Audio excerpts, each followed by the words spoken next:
Simple ఉదాహరణ చెప్తానండి. నా జీవితంలో జరిగిన ఉదాహరణ చాలా చిన్న ఉదాహరణ. ఎందుకంటే మీలో ఎంతోమంది ఎదురు చూస్తూ ఉంటారు. ఒకవేళ గర్భఫలం గురించి, లేకపోతే మీరు పడుతున్న వేదన గురించి జవాబు రాకుండా ఉన్న ఉదాహరణ తీసుకోవడం కన్నా ఒక సింపుల్ ఉదాహరణ తీసుకున్నట్లయితే మీకు ఇంకా క్లియర్గా అర్థమవుతుంది. సో నా జీవితంలో నేను అమెరికా దేశంలో చదువుకుంటున్నప్పుడు నేను నా కజిన్ పైలట్ అండి. నేను నా కజిన్ తను ఫ్లైట్ రెంట్ తీసుకున్నాడు. ఒక చిన్న మినీ ఫ్లైట్, అదంటే ప్రైవేట్ జెట్ కాదు. ఒక స్టూడెంట్ నేర్చుకున్నప్పుడు వాళ్ళకి ఫ్లయింగ్ అవర్స్ ఉంటాయండి. ఫ్లయింగ్ అవర్స్ కోసం ఒక ఫ్లైట్ని రెంట్కి తీసుకున్నామండి. We paid for the gas, అంటే దానికి కావాల్సిన ఫ్యూయల్కి మేమిద్దరం షేర్ చేసుకొని పే చేసాం. ఫ్లోరిడాలో మేము మయామి నుండి ఫోర్ట్ మైయర్స్ అనే ప్రాంతానికి మేము ఫ్లై అయ్యి వెళ్ళాం. అక్కడ ఆ ఎయిర్పోర్ట్లో దిగి we had some good time, we had some good food. మళ్ళీ సాయంత్రం తిరిగి ఓర్లాండోకి తిరిగి వచ్చామండి. ఓర్లాండో అనే ఊరికి మేము తిరిగి వచ్చి వీ వర్ సో హంగ్రీ. ఆ ఆకాశంలో మేము ఉన్నప్పుడు మామూలు కమర్షియల్ ఫ్లైట్స్ లాగా ఉండదండి. చాలా టర్బులెన్స్ కానీ లేకపోతే గాలులు కానీ ఎక్కువ వేస్తూ ఉంటాయి. దానివల్ల నా శరీరంలో బలహీనత వచ్చేసి ఆ కడుపులో తిప్పేస్తూ ఉంటుంది. ఆకలి బాగా వేస్తుందండి ఆ చిన్న ఫ్లైట్స్ వెళ్తున్నప్పుడు. సో నేను నా కజిన్ కూడా ఆ చిన్న ఫ్లైట్లో వెళ్ళాం. ఎక్కువ గంటలు మేము ప్రయాణం చేసేటప్పటికి మాకు చాలా ఆకలి వేసిందండి. ఆకలేసి we went to a nice restaurant. ఒక చాలా మంచి రెస్టారెంట్కి మేము వెళ్ళామండి. It is a beautiful place. చాలా ఫేమస్ ఆ రెస్టారెంట్ ఆ ప్రాంతంలో. ఆ రెస్టారెంట్కి మేము ఇద్దరం వెళ్ళి వెయిట్ చేస్తాం. మేము కూర్చున్నాం.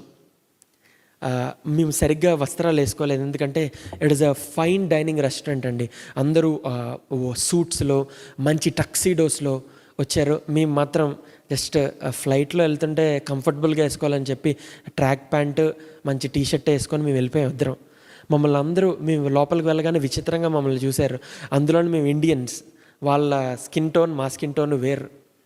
మమ్మల్ని తేడాగా చూసారు, వీళ్ళేంటి ఇక్కడికి వచ్చారు అని చెప్పి. కానీ వాళ్ళు మొహం మీద అగౌరవపరచకుండా మాకేదో ఒక మూల ఒక టేబుల్ ఇచ్చారు. ఇద్దరం ఒక మూల 2 సీటర్ టేబుల్లో ఫ్రంట్ ఎదురు బెదురుగా కూర్చున్నాం మేము. ఎంతకీ మా దగ్గర ఆర్డర్ తీసుకోవడానికి ఎవరూ రాట్లా. అక్కడ పక్క టేబుల్లో కూర్చున్నవారు మమ్మల్ని చూస్తున్నారు. వాళ్ళ మొహాలు వాళ్ళు చూసుకొని మళ్ళీ వాళ్ళ ఫుడ్ వాళ్ళు తింటున్నారు. మాకు అర్థం కావట్లేదు ఎందుకు మా మొహాలు చూస్తున్నారు. అక్కడ అందరినీ చూసాం, అందరూ తెల్లవాళ్ళే, అందరూ అమెరికన్ వైట్స్.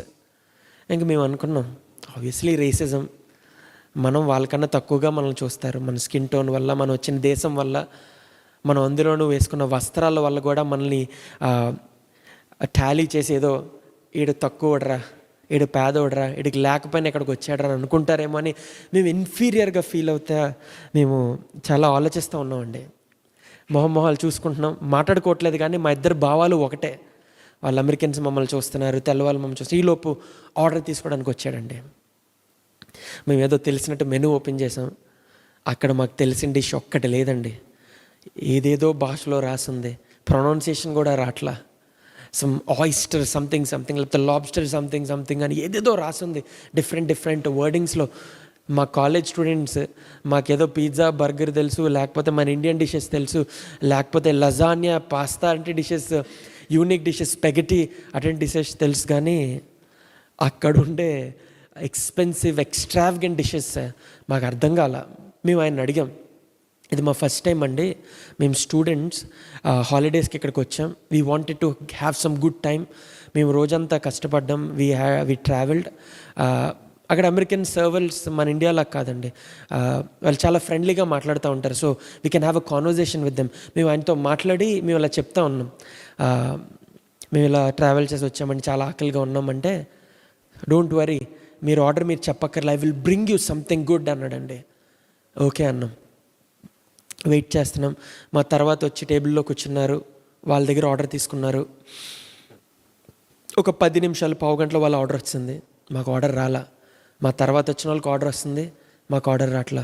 అక్కడ దూరంగా కూర్చున్న వాళ్ళని చూస్తున్నాం, వాళ్ళ ఆర్డర్ వస్తుంది, వాళ్ళు తిని వెళ్ళిపోతున్నారు. మా మొఖాలు చూస్తున్నారు, వాళ్ళు తిని వెళ్ళిపోతున్నారు. కానీ మా టేబుల్ మీద మాత్రం ఫుడ్ లేదు. పావు గంట అయింది, అరగంట అయింది, 45 నిమిషాలు అయింది, మాకు ఫుడ్ రాట్లా. మాకు ఏం చేయాలో అర్థం కాల. ఒకవేళ కనుక మనం లేచి వెళ్ళిపోతే మనల్ని తక్కువగా చూస్తారేమో. ఒకవేళ మనం అక్కడే కూర్చొని ఉంటే ఎలాగా? అవమానం పొంది మాకు ఫుడ్ లేకుండా ఇంకా మీకు ఫుడ్ లేదని పంపించేస్తారేమో అని మేము ఆలోచిస్తూ ఉన్నాం. We were waiting. నాకు ఆకలేస్తే చాలా కోపం వచ్చేస్తుందండి. మీలో కూడా చాలామందికి అదే అనిపిస్తుంది కదా. ఆకలి మీద ఎంత కోపం వస్తుందంటే షైనికి కూడా అప్పుడప్పుడు వస్తుంది. ఆకలితో చాలా కోపం వచ్చేస్తుందండి. నాకు అక్కడ చాలా కోపం వచ్చింది. అరే పదరా వెళ్ళిపోదాం ఇక్కడ నుంచి అన్నాను. వాడు అన్నాడు ఆగరా అని అడుగుదాం, ఎంతసేపు అని అడుగుదాం అంటే సర్వర్ అలా నడుచుకెళ్తాను. మా ఆర్డర్ తీసుకున్నాడు. ఎక్స్క్యూజ్ మీ అని గట్టిగా అన్నా. ఇలా చూశాడు. వెర్ ఈజ్ అవర్ ఫుడ్ అని నేనంటే వెయిట్ అన్నాడండి. నేను డబ్బులు కట్టి నేను తినడానికి నేను ఎక్కడికి వచ్చి కూర్చుంటే వేలుతో చూపించి వెయిట్ అంటాడా అన్న కోపం వచ్చింది. నేను లేచి నుంచొని కెన్ యూ కమ్ హియర్ అన్న. వాడి దగ్గరికి వచ్చాడు. దగ్గరికి రాగానే నేను వాడిని అడిగా వేర్ ఈజ్ అవర్ ఫుడ్ అంటే బ్రదర్స్ రిలాక్స్ పేషెన్స్ అన్నాడండి. వాట్ ఇస్ పేషెన్స్ అని తెలుగు? సహనంతో ఉండి అన్నాడండి. ఓర్పు కలిగి ఉండి అన్నాడు. ఏంటి ఆల్మోస్ట్ 50 నిమిషాలు దాటిపోయింది నేను ఆర్డర్ చెప్పి. నా తర్వాత వచ్చినవాడు తినేసి వాడు వెళ్ళిపోతున్నాడు కూడా. నన్ను ముందు వచ్చినవాడు వాడికి ఆర్డర్ వచ్చింది, వాడు తినేసి మమ్మల్ని మొఖాలు చూస్తే వెళ్ళిపోతుంటే వీడు నన్ను పేషెన్స్ అన్నాడా. ఆయన నాకు ఎక్కడ లేని కోపం వచ్చింది. వాడు వెళ్ళిపోయాడు. మేమిద్దరం తీర్మానం చేసుకున్నాం, వీడికి ఖచ్చితంగా రేసిజం రా, వీడికి ఖచ్చితంగా మనల్ని తక్కువగానే చూస్తున్నాడు, మనల్ని ఏదో అంటరాని వాడిగా, మనల్ని తక్కువ వాడిగా, మన చర్మాన్ని బట్టి మనకిచ్చే గౌరవం వాడు ఇస్తున్నాడు అని చెప్పి చాలా కోపం వచ్చింది. నా కజిన్ అన్నాడు సర్లేరా మనం ఏం ఆర్డర్ ఇవ్వలేదు, వాడు పేషెన్స్ అన్నాడు కదా, మనం పేషెంట్గా వెయిట్ చేద్దాం, ఇంకొక 10 నిమిషాలు వెయిట్ చేద్దాం. 10 నిమిషాల్లో కనుక మన ఆర్డర్ రాలేదా అప్పుడు ఏం చేయాలో చేద్దాం, వెళ్ళి మేనేజర్తో మాట్లాడి గూగుల్లో బ్యాడ్ రివ్యూ ఇచ్చేద్దాం, ఇక్కడికి వీడియో చేసి ట్విట్టర్లో పెట్టేద్దాం అన్నాడండి. ఓకే ఐఎమ్ రెడీ అన్నాను. ఎందుకంటే ఆకల్లో ఎంత కోపం వస్తుందంటే మనుషులకి మీకే తెలుసు, ఆకల్లో మనకి ఎంత కోపం వస్తుందో. మేము వెయిట్ చేస్తున్నాం. నా కజిన్ అన్నాడు కదా, సరే చెప్పాడు కదా వెయిట్ చేద్దాం అన్నాడు కదా, నేను వెయిట్ చేస్తున్నా. అప్పటి వరకు ఏమీ రాలా. అందరూ మమ్మల్ని చూసుకుంటూ వెళ్తున్నారు. అందరూ ఫుల్ ప్యాక్డ్ రెస్టారెంట్. అది నైట్ దాదాపు 9:40 అయింది. ఇంకా ఫుల్లీ ప్యాక్డ్ ఉంది. సడన్గా మా కళ్ళంతా కిచెన్ డోర్స్ వైపే చూస్తున్నాయి, ఎప్పుడు వస్తుందా ఫుడ్, ఎప్పుడు తిందామా అని. 55 నిమిషాల తర్వాత 2 డోర్స్ టమ్ అని తెరుచుకున్నాయండి. ఇంత పెద్ద ప్లేట్ నిండా, ప్లేట్ ఫుల్ ఆఫ్ ప్లాటర్, పెద్ద ప్లేట్తో పొగలు వస్తూ ఉండి వాళ్ళు మధ్యలో నడుచుకొస్తూ ఉండే. అందరి మొక్కలు అప్పటి వరకు మమ్మల్ని చూసినాయి కదా, వాళ్ళందరి మొక్కల్లో ఫుడ్ని చూస్తున్నాయండి. మేము కూడా ఎవరో అండి అంత పెద్దగా ఆర్డర్ ఇచ్చారని చెప్పి మేము అలా చూస్తున్నాం. ఆ పెద్ద ప్లేట్ని పట్టుకొని ఇంకొక 2 సర్వర్స్ ఆ వెనకాల ఆ కట్లరీ అవన్నీ పట్టుకొని వస్తున్నారండి. ఏ టేబుల్ దగ్గరికి వెళ్తారా అని మేము అందరం చూస్తున్నాం. ఎదురు చూస్తుంటే వెయిట్ చేసాం కదండి పేషెంట్గా. ఆ ఫుడ్ అంతా platter full of beautiful meet, beautiful lobsters, beautiful sea food అంతా తీసుకొచ్చి మా టేబుల్ మీద పెట్టారండి. ఆశ్చర్యపోయాం. అప్పుడు వరకు అందరూ మమ్మల్ని తక్కువగా చూశారు. అప్పుడు వరకు అందరూ వీళ్ళేంటి ఇక్కడికి వచ్చారు, వీళ్ళు వేసుకున్న బట్టలేంటి, లేకపోతే వీళ్ళేంటి ఇండియన్స్ అయ్యి ఉండి ఇంత కాస్ట్లీ రెస్టారెంట్కి వచ్చారు, ఇంత కాస్ట్లీ ఫైన్ డైనింగ్ రెస్టారెంట్కి వచ్చారని అప్పుడు వరకు మమ్మల్ని చూసిన వాళ్ళు వాళ్ళ భోజనం బల్లలో ఖాళీగా చిన్న పళ్ళాలతో ఉంటే మా భోజనం బల్ల మాత్రం నిండి ఉందండి. మా గిన్నె పొర్లుతుందండి. హల్లెలూయా. అప్పుడు అనిపించింది కదా, పేషెంట్గా వెయిట్ చేశాం కాబట్టే మనం ఊహించిన దానికంటే అధికమైన ఆశీర్వాదం దేవుడు నాకు అనుగ్రహించాడు. చిన్న ప్లేట్స్లో వాళ్ళు తిని మమ్మల్ని తక్కువగా చూసి వెళ్ళిపోయారే, కానీ మేము పేషెంట్గా వెయిట్ చేసాం కాబట్టే అంత పెద్ద ప్లాటర్ ఫుల్ ఆఫ్ అమేజింగ్ ఫుడ్ని మా బల్ల మీద తీసుకొచ్చారు. మా బల్ల నిండిపోయి అంత పళ్ళెం నిండా బ్యూటిఫుల్ ఫుడ్ని తీసుకొచ్చి ఇచ్చారండి. We couldn't eat it anymore. ఎంత తిన్నా మాకు అది తరగట్లా, మాకు కడుపులు నిండిపోయినాయి. మా సర్వెంట్ చూసి we were angry because of it. మాకు కోపం వచ్చింది. నిన్ను అన్నిసార్లు మేము ప్రశ్నించాం, నువ్వైనా సరే పేషెన్స్తో వేచి ఉండు అని మాకు చెప్పావు. నువ్వు ఆ మాట ఇచ్చినప్పుడు మాకు కోపం వచ్చింది, కానీ నువ్వు ఏదైతే మాకు ప్రామిస్ చేసావో ఐ బ్రింగ్ సంథింగ్ గుడ్ అని చెప్పావో, మేము ఊహించిన దానికంటే బ్యూటిఫుల్ ఫుడ్ని, అద్భుతమైన ఆహారమును, భోజనం మాకు ఏర్పరిచావు కదా, థ్యాంక్ యూ సో మచ్ అని చెప్పానండి. ఈరోజు కూడా మీరు కూడా అలాగే వేచి ఉన్నారా? ఇన్ని సంవత్సరాలు మీరు వెయిట్ చేసి ఉన్నారా? నేను మేము కొన్ని గంటలు మాకు భోజనం ఇవ్వలేదనే మాకు కోపం వచ్చిందే.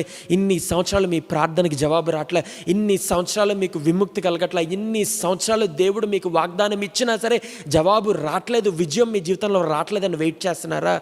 మీరు కనుక అదే విశ్వాసంతో వేచి ఉంటా, పేషెన్స్తో మీరు వేచి ఉన్నట్లయితే, ఎలాగనైతే అబ్రహాంకి పేషెన్స్తో వెయిట్ చేసినప్పుడు ఊహించని రీతి కంటే అత్యద్భుతమైన ఆశీర్వాదాన్ని ఇచ్చాడో, దావీదు ఊహించని రీతి కంటే అత్యద్భుతమైన ఆశీర్వాదం, రాజ్య సింహాసనం ఇచ్చాడో, ఎలాగైతే ఐజియాకి వెయిట్ చేస్తూ ఉండగా ఎలాగైతే ఆయన కనపరుచుకున్నాడో, నీకు కూడా ఈ రోజున ఈ వాక్యం ద్వారా, ఈ ఆరాధన ద్వారా, ఈ ప్రార్థన ద్వారా నీ ప్రార్థనకి నువ్వు ఊహించని రీతి కంటే పేషెన్స్తో వెయిట్ చేస్తూ ఉన్నట్లయితే, నువ్వు వెయిట్ చేస్తున్నప్పుడు ఎన్ని సంవత్సరాలు అయితే పేషెన్స్తో వెయిట్ చేస్తుండే విశ్వాసంతో నువ్వు ఉన్నట్లయితే అత్యద్భుతంగా నీ ప్రార్థనకి ఈ రాత్రి ప్రభు జవాబు ఇవ్వబోతున్నాడు. ఇన్ని సంవత్సరాలు వేచి ఉన్నావు కదా, ఇంక నువ్వు వేచి ఉండట్లేదమ్మా, వేచి ఉండక్కర్లేదయ్యా. ఖచ్చితంగా నీ ప్రభువు నమ్మదగిన వాడు, అడుగుడి మీకు ఇవ్వబడని చెప్పిన దేవుడు అదే వాగ్దానాన్ని ఈరోజు నీకు మరలా గుర్తు చేస్తా. నీకు అదే ఏదైతే నువ్వు మనస్ఫూర్తిగా ఆయన అడుగుతావో నీకు వాగ్దానాన్ని ఇస్తాడు. హల్లెలూయా. నమ్ముట నీ వలనైతే నమ్మువానికి సమస్తము సాధ్యమనే వాగ్దానం దేవుడు ఈరోజు నీకు ఇస్తున్నాడండి. వెయిట్ పేషెంట్లీ, పేషెన్స్తో ఎదురుచూడు, విశ్వాసంతో ఎదురుచూడు. ఆయనకి ఇవ్వవలసిన ఆరాధన, స్తుతి ఆరాధన నువ్వు కనుక ఇచ్చినట్లయితే, విశ్వాసంతో నువ్వు బలం పొందుకుంటూ అబ్రహాము వలె, రోమీయులకు రాసిన పత్రికలు ఎలా అయితే రాయబడిందో అబ్రహాము వలె నువ్వు విశ్వాసంతో కనుక బలపడుతూ ఉండి ఆయనకి ఇవ్వవలసిన స్తుతి అర్పణలు, స్తుతి ఆరాధనలు కనుక ఇచ్చినట్లయితే నీ ప్రతి ప్రార్థనకు ఈ రాత్రి జవాబు ఇవ్వబోతున్నాడు.